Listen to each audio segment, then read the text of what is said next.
एक सुंदर कथा आती है पितरों की। एक बार सारे पितर, पितर जानते हो ना आप लोग, जम के तो बोलो, जो चले गए, प्राण छूट गए, जो चले गए, वो पितरों की गिनती में आए। गर्भ में अगर कोई बच्चा मर गया, गर्भ से बाहर निकलकर मर गया, तो वो आहूतों की गिनती में आ गया, जो कुंवारी अवस्था में मर गया। वो कुंवारा चले गया, आहूत हो गया, कुंवारी अवस्था में चले गए। तो पितर, आहूत, ये सब भगवान देवाधिदेव महादेव के पास आ गए और भगवान शिव जी के पास आकर खड़े हो गए। शास्त्र कहता है कि 1000 वर्ष निकल गया, पितर और आहूत भगवान शंकर की सम्मुख में खड़े होकर केवल दर्शन करते रहे। उन्होंने ना कोई मंत्र जपा, ना कोई साधना करी, ना कोई व्रत करा, ना कोई उपास करा, केवल शिव को एक टकी निहारते रहे, केवल बाबा का दर्शन करते रहे, केवल दर्शन।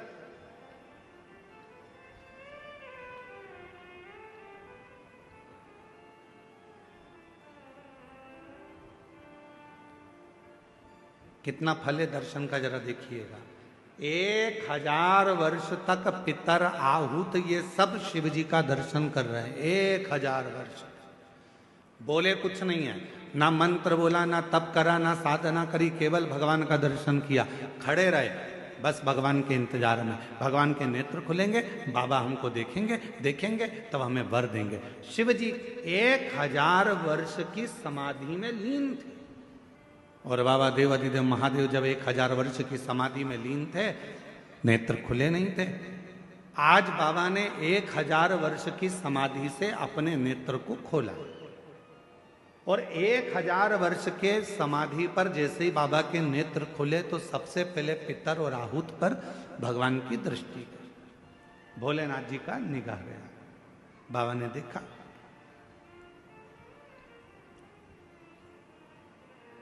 शिव जी ने पितरों को बुलाया, आहूतों को बुलाया और बुलाकर पूछा, क्यों भाई, क्या बात है, तुम यहां खड़े हो, क्या बात है? बस देवाधिदेव महादेव बाबा पूछने ही वाले थे, इतनी देर में नंदी दौड़कर आ गया और नंदी दौड़कर आया और आते से ही भगवान भोलेनाथ जी से बोला, प्रभु आपने तो इनको अब देखा है, जितने समय से आप तप कर रहे हो उतने समय से ये बाहर खड़े होकर आपका दर्शन कर रहे हैं, इंतजार कर रहे हैं। नेत्र खुलेंगे, बाबा हमें वर देंगे, नेत्र खुलेंगे, बाबा हमें वर देंगे।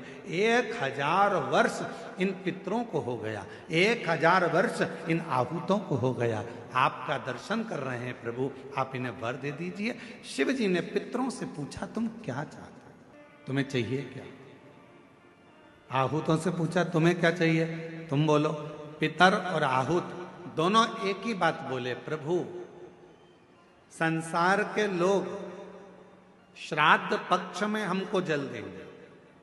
संसार के लोग जब श्राद्ध आएगा, 16 श्राद्ध 16 दिन के आएंगे, तब ब्राह्मण को भोजन कराएंगे, पिंडदान करेंगे, तर्पण करेंगे, श्राद्ध करेंगे, तर्पण में जल देंगे, तब हमको जल प्राप्त होगा, तब हमको भोजन प्राप्त होगा, तब तक हम भूखे रहेंगे। इसलिए प्रभु एक कृपा कर दो कि ऐसी कोई व्यवस्था कर दो कि घर के लोग, परिवार के लोग, कुटुंब के लोग, कोई भी प्रतिदिन या हफ्ते में एक बार कैसे भी उनके माध्यम से हमें जल प्राप्त हो जाए और हम तृप्त हो जाएं। भगवान देवाधिदेव महादेव ने वर दे दिया पितरों को, आहूतों को। क्यों चिंता करते हो? जब संसार का मनुष्य मेरे शिवलिंग पर जल चढ़ाएगा, वो जल बहकर जब नीचे की ओर आएगा और अशोक सुंदरी से स्पर्श कर कर आगे बढ़ेगा, उसी समय पर आपको वो जल प्राप्त हो जाएगा और सारे पितर और आहूत तृप्त होते चले, वो जल आपको वहां प्राप्त होगा।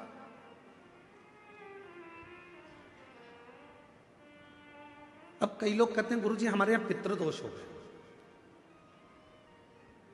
कोई कहते हैं गुरुजी हमारे यहाँ आहूत दोष हो गया, पितृ दोष हो गया, हमारे यहाँ ये दोष लग गया, हमारे यहाँ वो दोष लग गया। किसी ने बताया कि हमारे यहाँ कोई टोना कर गया, कोई ने बताया हमारे यहाँ कोई टोटका कर गया, कोई ने बताया हमारे यहाँ कोई ने विद्या कर दी, कोई ने कहा हमारे यहाँ ये हो गया। शिव महापुराण की उमा संहिता कहती है, जो भगवान शंकर को जल चढ़ाता है, जल चढ़ाते समय उसके जितने भी दोष हैं, चाहे पितृ दोष हो, चाहे आहुत दोष हो, चाहे वासुक दोष हो, चाहे कालसर्प दोष हो, जितने भी दोष होते हैं वो सारे दोष अपने आप समाप्त होते चले जाते हैं। और याद रखना, जो भगवान शंकर पर चढ़ा हुआ जल थोड़ा सा झेल कर लेकर आता है और अपने घर के दरवाजे पर छींटता है, दुनिया में किसी की सामर्थ्यता नहीं है कि कोई तुम्हारे ऊपर टोना कर दे या तुम्हारे को तकलीफ दे।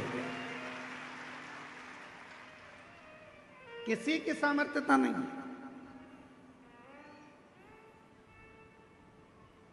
हम तो बाबा के भरोसे चलते हैं, हम तो बाबा के भरोसे चलते हैं।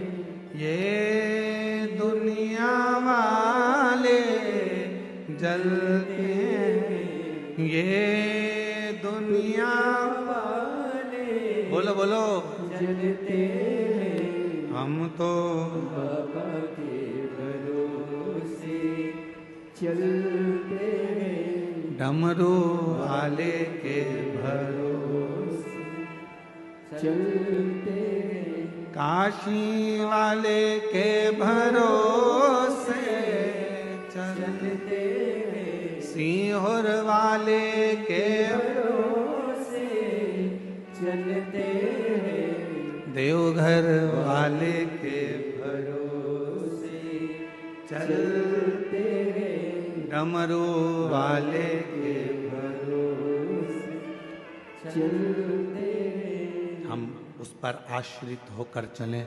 जब हम पूर्ण आश्रित हो जाएंगे तो वो हमको संभाल। क्या चाहिए मेरे भोले बाबा को?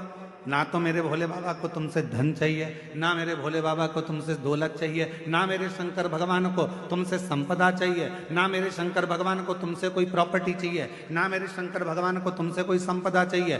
कोई तुमसे कहे कि शंकर भगवान को 1 किलो भोग रोज लगाना पड़ेगा तो समझ लेना कि बेवकूफ बना रहा। कोई तुमसे कहे कि शंकर जी को 5 किलो दूध रोज चढ़ाना पड़ेगा, समझ लेना कि बेवकूफ बना रहा है। कोई तुमसे कहे कि 25 किलो घी का दिया शंकर जी को लगाना पड़ेगा, समझ लेना बेवकूफ बना रहा है। अगर कोई तुमसे कहे कि शंकर भगवान को इतना सारा प्रसाद चढ़ाना पड़ेगा तो समझ लेना कि पागल बना रहा है। मेरा भोले बाबा तुम्हारे प्रसाद का भूखा नहीं है, मेरा भोले बाबा तुम्हारे दूध का भूखा नहीं है, मेरा भोले बाबा तो केवल तुम्हारे निर्मल मन का भूखा है, सच्ची भक्ति का भूखा है और हृदय का भूखा।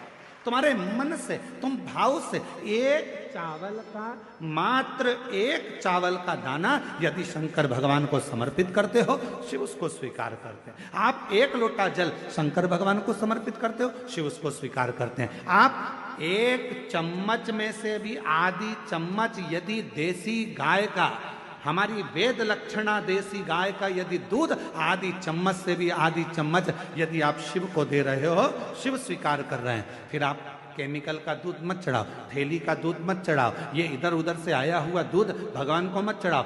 आप तो देसी गाय का 1 आधी चम्मच से भी